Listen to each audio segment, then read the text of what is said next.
प्यासे को पानी पिला दो। गर्मियों के महीने में यदि हो सके तो अपने शहर में प्याऊ लगा दो। 10 लोग मिल करके मशीन वाला प्याऊ लगाओ, ठंडा कोल्ड वाटर सबको मिले। ये लोटा और गिलास लेकर मत बैठो फालतू काम। लोग खुद आए, टोटी दबाओ, पियो जाओ। लेकिन इस हिंदुस्तान के विचित्र लोग हैं, शाम तक टोटी भी न खोल ले जाए, वहाँ एक आदमी बिठाना पड़ेगा। मैंने छत्तीसगढ़ में देखा कि ठंडा जल पीने के लिए टोटी लगी थी, तो टोटी में भी जंजीर बांधकर और गिलास में जंजीर बांधकर ताला लगा हुआ था। तो मैंने उससे पूछा, आदमी से, मालिक से, कि आपने बोर कराया 3 लाख में, टंकी लगाई 1 लाख में, टोटी लगाई 10-20 हज़ार में, और फिर इसमें ये ताला क्यों मारा? बोले 20 गिलास गायब हो चुके हैं, रोज़ हम गिलास ही रखते रहते हैं। तो पानी पीने वाले भी इतने नासमझ लोग हैं कि पानी पिए तो पिए, गिलास भी ले जाता साथ में। बोले टोटी खोल ले जाते हैं, इसका क्या करेंगे? इसको बेच लेते हैं लोहा लबाड़ में, कबाड़ में। कम से कम कोई दूसरे के परोपकार की व्यवस्था तुम कर न सको तो किसी ने किया है, उस व्यवस्था को बिगाड़ने का हक तुम्हारा नहीं है। उस व्यवस्था को व्यवस्था के रूप में बना रहने दो और धन्यवाद दो उनको। और किसी अच्छे काम के लिए भूमि दान भी श्रेष्ठ दान है, महादान है। आश्रम बनाने के लिए, मंदिर बनाने के लिए, अभी मेरा शिराली साईं धाम में प्रवचन था, तो चिनमानिया गांव में मेरा निवास था। तो महेश खोरे और उनके भाई सभी लोग मिलकर के बोले कि गुरुजी, गांव की स्कूल के लिए हमने 1 एकड़ जमीन दान दे दिया है, धर्मशाला के लिए आधा एकड़ दे दिया हूँ, खेल मैदान के लिए भी अपनी ज़मीन दे दिया हूँ, मंदिर के लिए भी दे दिया हूँ। तो हमने कहा टोटल ज़मीन थी कितनी? बोले गुरुजी टोटल ज़्यादा नहीं थी, 150 बीघे थी, उसी में से 3 भाई थे, 50-50 बीघे है, और दान भी कर दिया। तो हमने कहा उसका रिजल्ट क्या आया? बोले रिजल्ट आया कि मेरा बेटा बैंक का मैनेजर हो गया, अब वो 1-1.5 लाख रुपया महीना पाता है। अब हम चाहें तो उसके 3 महीने के वेतन में फिर से ज़मीन खरीद लें। याद रखना, दान करने से तुम्हारे घर में दिव्य आत्माओं का भी जन्म होता है। परोपकार करने से तुम्हारे घर में कोई महान आत्मा जन्म ले लेती है, और पुण्य न करने से तुम्हारे घर में कोई राक्षसी आत्मा का जन्म होता है, वो सब बर्बाद करने के लिए आती है। यदि आपका पैसा पुण्य में जाएगा तो जाएगा, नहीं तो पैसा पाप में चला जाएगा। पैसा तो जाना ही जाना है, वो ऐसा नहीं कि स्टॉकेज रहेगा। इसलिए कितने घरों में दारू पीने वाले लोग पैदा हो जाते हैं। छोटे छोटे बच्चे 18 साल के दारू पीते हैं, 12 साल के बच्चे पुड़िया, गुटखा, रजनीगंधा खाते हैं, खूब बीड़ी सिगरेट पीते, भांग खाते हैं। ये क्यों ऐसा हो रहा है? ये सब पाप के परिणाम है। आत्म अपराध वृक्षस्य फलानि एतानि देहि नाम दुखानि रोगः, ये सब पाप के कारण ही होता है। इसलिए पुण्य इंसान को करना चाहिए। और बुद्धि दान भी दीजिए। अगर आपके पास बुद्धि है तो लोगों को अच्छी सलाह दो, और यदि आपके पास ज्ञान है तो ज्ञान बांटिए। जैसे मेरे पास में ज्ञान है तो हमें ज्ञान देना चाहिए, और ज्ञान देने के लिए, मेरे ज्ञान को लोगों तक पहुंचाने के लिए भाट बचलाना जैसे तुम आयोजक, जजमान, भक्त बनो कि गुरु जी को बुलाकर ज्ञान सत्संग करवाएंगे। ज्ञान सुन करके लोगों का मन ठीक हो जाएगा, क्योंकि मन को संभालने के लिए एक सत्संग ही सहारा है, और मन संभलता नहीं है। मन मारो बांदरो रे घड़ी छलांगा मारे, राजस्थान में भक्त लोग गाते हैं।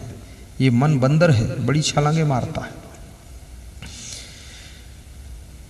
ई मन चंचल, ई मन चोर, ई मन शुद्ध ठगहार, मन मन करते सुर नर मुनि जहाड़े, मन के लक्ष्य द्वार।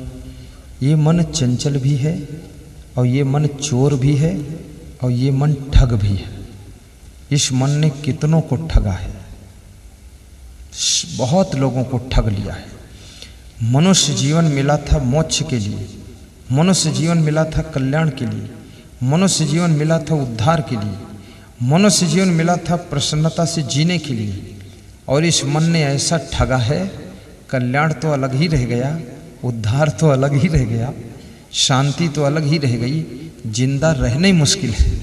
बहुत परेशान लोग हो गए हैं, बड़ी टेंशन, बड़ी चिंता, बड़ी उलझन, बड़ा दुख, बड़ा आफा काफा, बड़ी हैरानी, बड़ी परेशानी, ये सब जिंदगी में गुजर रहा है। तो ये मन ने ठग लिया है।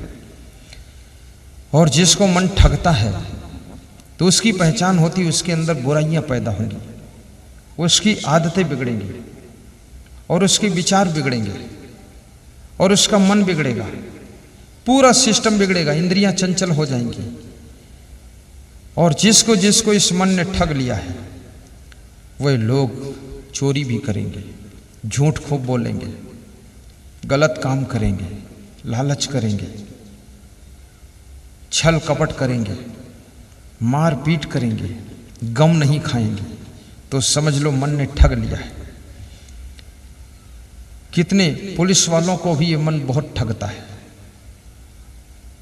कोई ट्रक रोका, 100 रुपया मांग लिया। इस ठग मन ने पुलिस वालों को भिखारी बना दिया। मोटरसाइकिल वाले को रोका, 20 रुपये मांग लिया। ये भीख मांगना हो गया, मन ठग लिया। कितने पुलिस वालों को मन ठग नहीं पाया।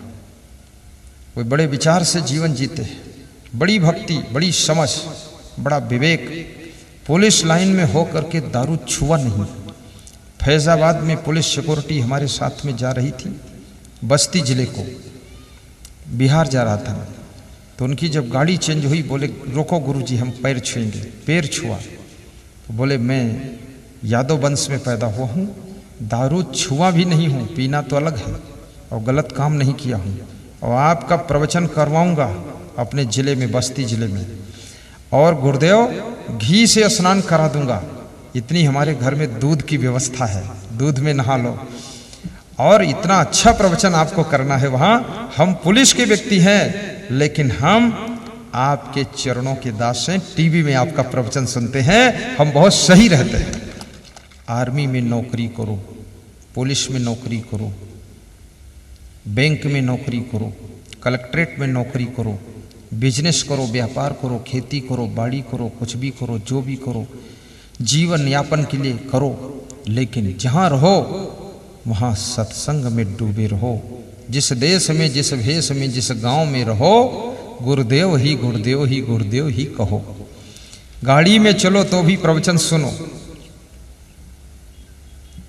आनंद लो प्रवचन का। एक एक शब्द आपके संस्कारों को बदल देगा, आपके जीवन को चेंज कर देगा। जिस देश में, जिस भेष में, जिस गांव में रहो, गुरुदेव ही गुरुदेव ही गुरुदेव ही कहो।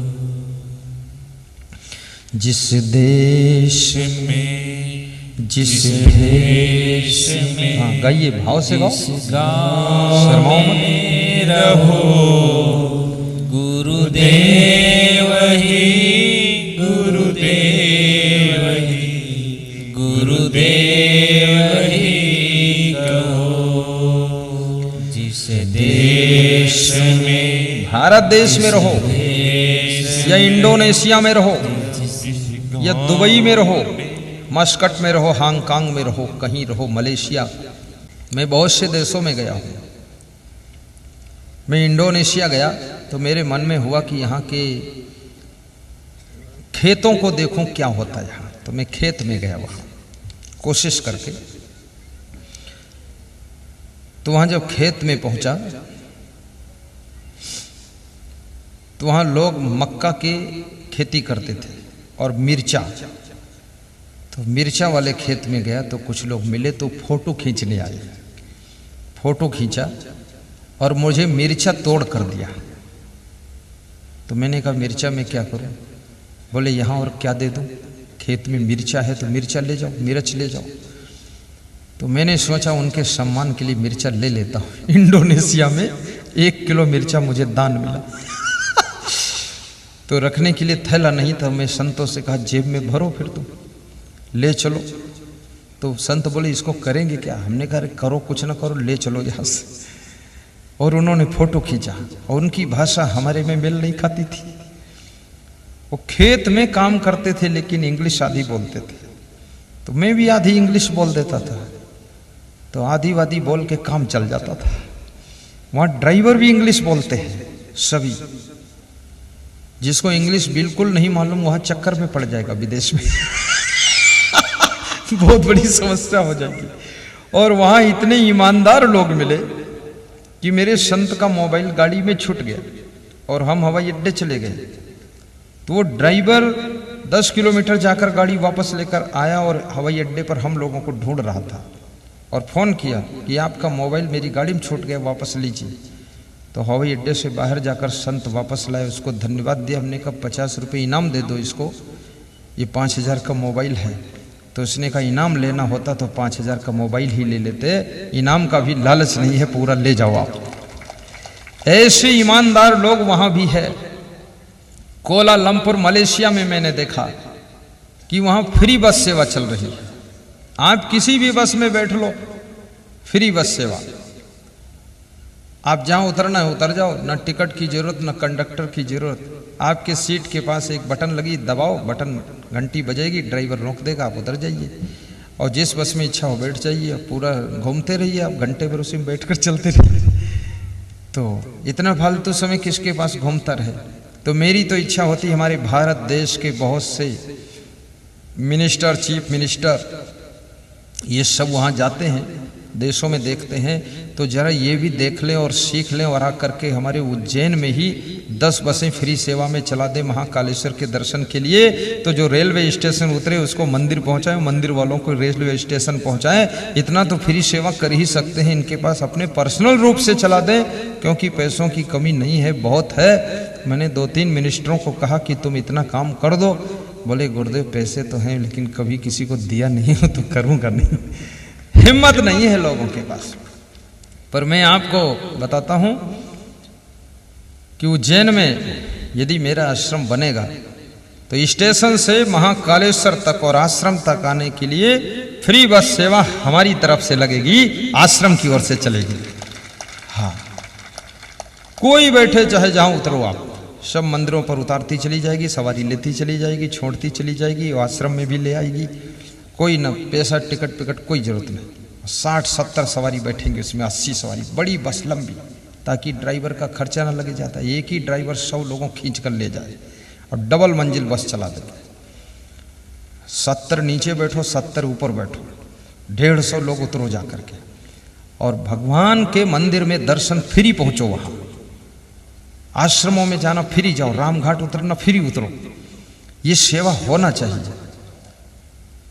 उज्जैन की पावन भूमि पर एक भव्य आश्रम बनाने की योजना चल रही है और उस योजना के तहत बहुत बड़ा कार्य जारी हो चुका है। अमेरिका के हमारे भक्त आए से जगदीश भाई पटेल, उन्होंने उज्जैन में जाकर के बहुत सी जमीनों का सर्वे किया है कि कहाँ पर आश्रम रखना है गुरुदेव का और कहाँ बनाना है।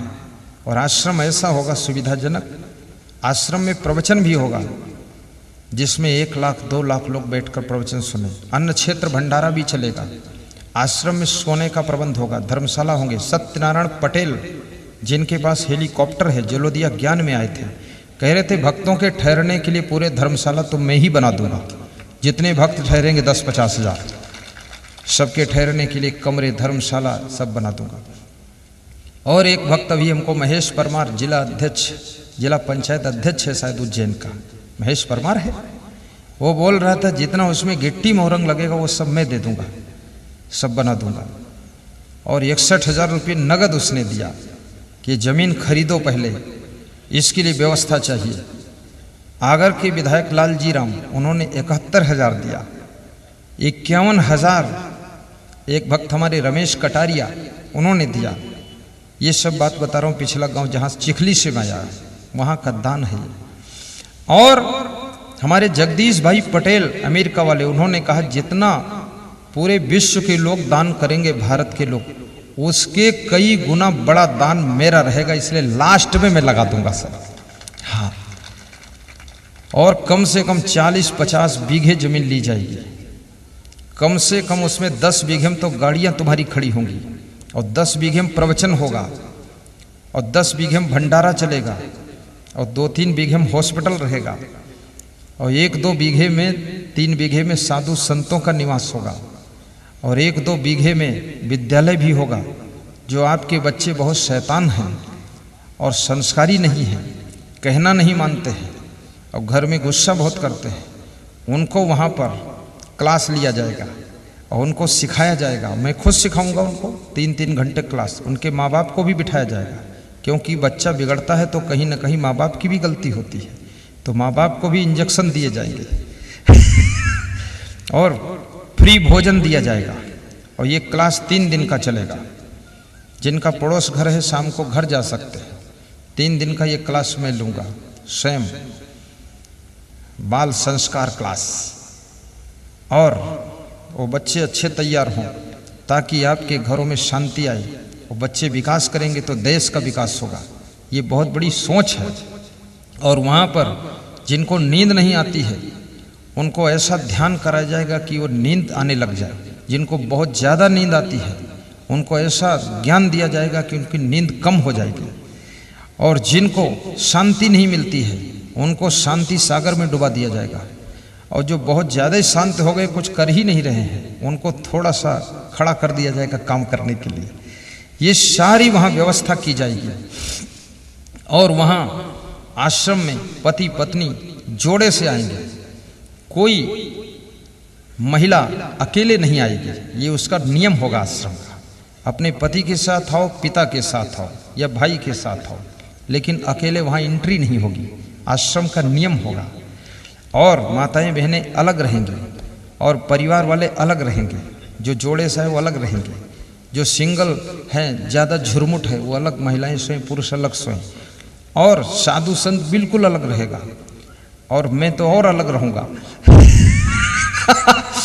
और तुम सब भोजन करोगे तो मैं आपको परोसने भी आऊँगा, आपकी पंगत में घूमूंगा और पूड़ी भी बांटूंगा और बूंदी भी बांटूंगा। ज़्यादा भीड़ होगी तो डर के मारे नहीं आऊँगा, क्योंकि संघस्थ कुंभ में बहुत भीड़ थी। तो मैं एक दिन गया था तो वहाँ 2-3 हज़ार लोग मेरी गाड़ी को रपटाए चरण छूने के लिए। तो मैंने अपने ड्राइवर से कहा जल्दी यहाँ से भगाओ, नहीं निकल नहीं पाऊँगा, अपने को प्रवचन में चलना है। तो बहुत ज़्यादा भीड़ हो गई थी। सिंहस्थ कुंभ में कितने लोग हैं जो हमारे कैंप में पहुँचे थे? हाथ ऊंचा करो जरा। हाँ, और वो एक ऐसा कैंप था भगवान, ये जो मैं कहता हूँ ये कोई थोथी बात नहीं, सब बात बढ़िया बताता हूँ, वही करूँगा। वो ऐसा एक कैंप था जहाँ पूछताछ नहीं होती थी कि तुम कहाँ से आए, तुम्हारा आईडी क्या है, तुम किसके भगत हो, तुम्हारा गुरु कहाँ है, गुरु मर गया है कि जिंदा है, तुम कितनी उम्र के हो। इस लफड़े से कोई मतलब नहीं, तुम आदमी हो बस आ जाओ यहाँ। यहाँ जानवर का भी सम्मान है, आदमी का तो वही है। और सब आ जाते थे। एक गेट बनाया था हमारे संतों ने, तो गेट हवा तूफान में उड़ा चला गया। वो गेट दोबारा मिले ही नहीं, कहाँ गया तो गेट में घुसने में लेट हो जाता था, तो भगवान ने गेट ही उड़ा दिया कि गेट वोट लफड़ा फालतू लगा रखा, इसे घुसने तो गेट क्या काम है। तब से गेट ही नहीं बना, सब घुस जाते थे। 1-1 हज़ार लोग साथ में झुंड घुसते थे। और व्यवस्था इतनी तगड़ी थी कि 1 लाख लोग आ जाए तो भी कम पड़ने वाला नहीं था। सब रुपया बरस रहा था, भर भर रुपया जैसे पानी बरसता है। हमारे संत जी ने कहा कि गुरुजी 40 लाख का किराना का सामान आया है, 10 दिन में खत्म हो गया। हमने कहा पैसा चाहिए क्या? बोले हाँ चाहिए। तो हमने कहा ब्रह्मानंदम परम सुखदम केवलम ज्ञान मूर्ति, बोला मंत्र मैंने और खोला आंख तो 2.5 लाख रुपया आया। अब यहां थोड़े बोलूंगा, यहां जरूरत ही नहीं तो क्यों बोलूं और फिर जब प्रवचन खत्म हुआ तो फिर मंत्र बोला मैंने, सर्वे भवंत सुखिना सर्वे संत निरामया। तो फिर आंख खोला तो फिर 2.5 लाख आया, 5 लाख हुआ।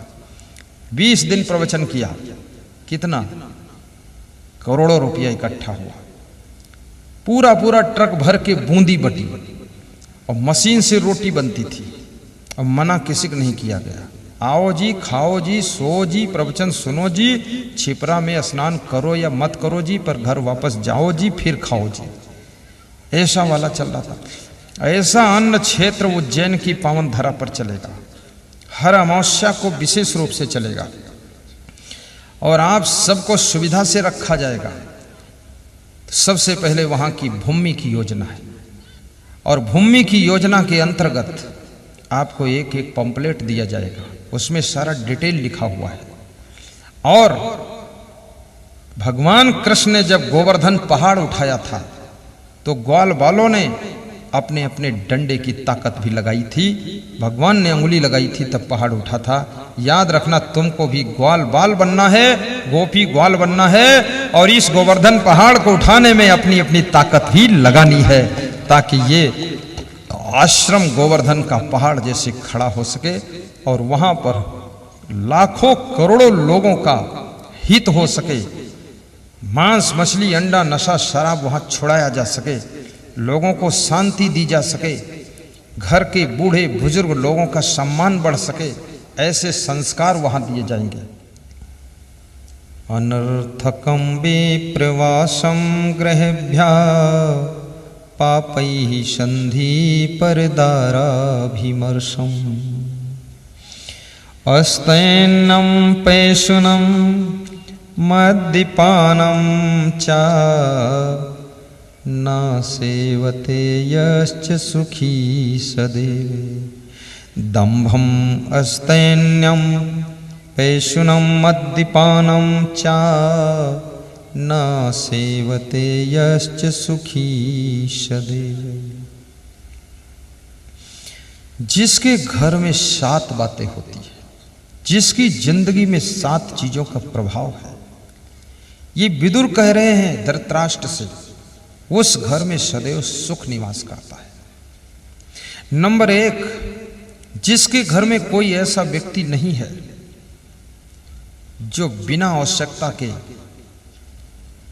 विदेश बाहर इधर उधर घूमने जाता हो, पिकनिक मनाता हो, चक्कर काटता हो, फालतू घूमता हो, टाइम पास करता हो।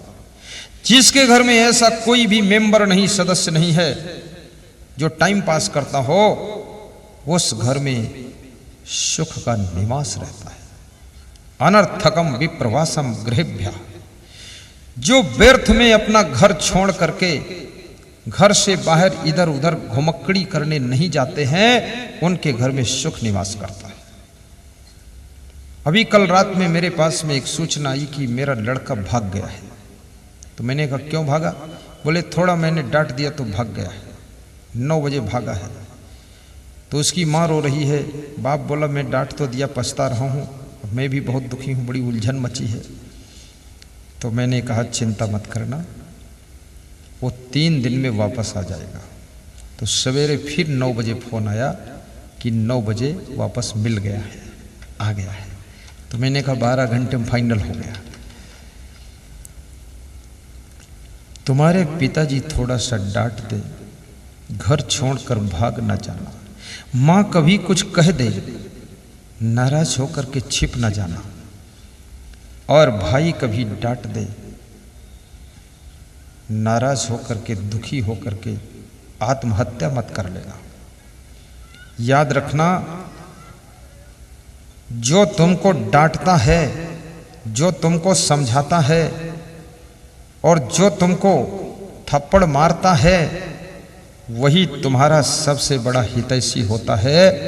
और तुम गलती करो और तुमको जो कुछ नहीं कहता है, वो खास तुम्हारा दुश्मन होता है, वो तुमको बिगाड़ने वाला होता है। और जिसको कोई समझाने वाला नहीं, जिसको कोई डांटने वाला नहीं और जिसको कोई टाइट करने वाला नहीं, तो याद रखना वो महान बनने वाली जिंदगी भी साधारण जिंदगी बन जाती है। वो बहुत ऊपर उठने वाला व्यक्ति भी नीचे गिर जाता है और भगवान बनने वाले लोग भी साधारण इंसान बनकर के रह जाते हैं। इसलिए डांटने वालों को धन्यवाद दीजिए, अन्यथा कोई डांटना चाहता नहीं है। जिनको लोग अपना मानते हैं उन्हीं को डांटते हैं और समझाते हैं, और जिनसे दिल हटा लेते हैं तो समझ लो वो अब तुमको डांटेंगे नहीं, क्योंकि उनसे कोई मतलब ही नहीं रहेगा।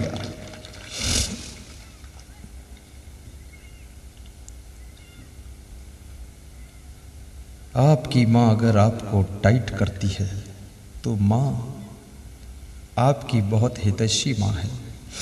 आपकी पत्नी यदि आपको कभी कभी डांटती है गलती के लिए, तो ये पत्नी केवल पत्नी नहीं है, ये देवी का रूप है, तुमको महान बनाना चाहती है। तुलसीदास की पत्नी रत्नावली ने तुलसीदास को डांटा था। पत्नी की डांट को खा करके तुलसीदास इतने बड़े विद्वान बने कि रामायण लिखा और गुरु नरहरि दास के चरणों में गए। आज तुलसीदास का नाम पूरे हिंदुस्तान में नहीं, विश्व के अनेक देशों में गूंज रहा है और उनकी चौपाइयाँ पढ़कर लोग आनंद प्राप्त कर रहे हैं। लेकिन उनकी वाइफ ने डांटा था। पर इसका अर्थ ये भी नहीं है कि आज सभी वाइफें अपने अपने पतियों को घर में डांट लगा दें और सोचें कि ये सब तुलसीदास बन जाएंगे। ये तुलसीदास नहीं बनेंगे। ये घर छोड़कर भाग जाएंगे, ज़्यादा डांट नहीं खा पाएंगे। इनको पड़े रहने दो, ये घुलसीदास रहेंगे, तुलसीदास नहीं बनेंगे। लेकिन आपकी पत्नी कभी आपको मीठा खाने को ना दे तो समझ लेना उसको आपके शरीर की चिंता अपने शरीर से भी ज़्यादा है कि मेरा पति मीठा खाएगा, इसकी शुगर बढ़ जाएगी। कभी आपकी वाइफ आपको घी खाने से मना करे तो समझ लो उसको बहुत फिक्र है कि तुम्हारा हार्ट अटैक हो सकता, कोलेस्ट्रॉल बढ़ जाएगा। लेकिन जो लोग मना करते हैं वही लोगों को तुम अच्छा नहीं मानते हो। ये सबसे बड़ी समस्या होती है। आपकी माँ यदि आपको बहुत समझाती है तो उसको धन्यवाद देना, पैर छू लेना। आपका गुरु यदि आपको समझाता है, समझाने वाला तो एक दिन चला जाएगा, लेकिन जो समझ जाएंगे वो सुख शांति जरूर पाएंगे। तो गुरु को भी धन्यवाद देना। आपका गुरु भाई भी यदि आपको अच्छी बात बताता है तो उसको भी समझ करके धारण करना। कभी कभी भाई का कंट्रोल भी मान लेना, कभी कभी बहन का कंट्रोल मान लेना, और कभी अपनी दादी के कंट्रोल में भी रह लेना, और कभी अपने पोता के कंट्रोल में भी रह लेना। लेकिन अपने आप को कंट्रोल में रखने की कला यदि आ गई तो आपकी जिंदगी का कलह कलेश खत्म हो जाएगा और जीवन आपका सुखी होगा। अनर्थकम विप्रवासम गृहेभ्यः पापैः संधि परदाराभिमर्शम। और दूसरी चीज, जो लोग पापियों से दोस्ती नहीं करते, दुष्टों से मित्रता नहीं है, गलत लोगों से मिलन नहीं है, और ये मन ऐसा चंचल है, ये गलत लोगों से ज्यादा मिलता है। लेकिन जो लोग गलत व्यक्ति से मित्रता नहीं रखते हैं, याद रखना, आप समझते हो कि आपकी गाड़ी में एक टायर पंचर हो जाए और 3 टायर अच्छे हैं, तो एक टायर पंचर होने की वजह से वो 3 टायर भी बेकार हो जाते हो, गाड़ी वहीं खड़ी रहती है। क्योंकि 3 अच्छे टायरों ने पंचर टायर की संगत कर रखी है, इसलिए 3 वो भी खड़े हैं। अगर एक वो भी अच्छा होता तो गाड़ी चलकर आगे चली जाती। याद रखना, एक भी पंचर आदमी की तुमने संगत की है तो तुम बिना पंचर ही वहीं के वहीं खड़े रहोगे जहां वो पंचर वाला खड़ा है। इसलिए गलत आदमी की संगत मत कीजिए। और जलती हुई लकड़ी के साथ में गीली लकड़ी भी जल जाती है। लकड़ी का भी कितना महत्व, लकड़ी किस लकड़ी का साथ करती है, लकड़ी किसके साथ में है। अभी मेरे चरण पादुका हैं खड़ाऊ लकड़ी वाले, वहाँ रखे हैं, उनको लोग फूल चढ़ाते हैं। आज वो मान सिंह जी उनको सिर पे रख करके ला रहे थे, मान सिंह जी चरण पादुका, वो लकड़ी है। उस लकड़ी के खड़ाऊ बन गए और वो लकड़ी मेरे चरणों का साथ कर लिया, तो लकड़ी इतना पूज्य हो गई वो कि उस लकड़ी को सिर पे रखा गया और उस पर फूल माला चढ़ाए गए। याद रखना, और अगर वो लकड़ी मुर्दे का साथ करती तो लकड़ी भी जल जाती, मुर्दा भी जल जाता। और अगर वो लकड़ी बढ़ई के साथ पहुंच जाती तो सोफा सेट बनती, कुर्सी मेज बनती, तो कोई उस पर बैठता। और उस लकड़ी ने मेरे चरणों का साथ कर लिया तो सिर पे लोगों की बैठ कर चल रही है। ऐसे अच्छे लोगों की संगत करोगे तो सिर के ऊपर तुमको स्थान मिलेगा, और गलत लोगों की संगत करोगे तो बर्बाद हो जाओगे।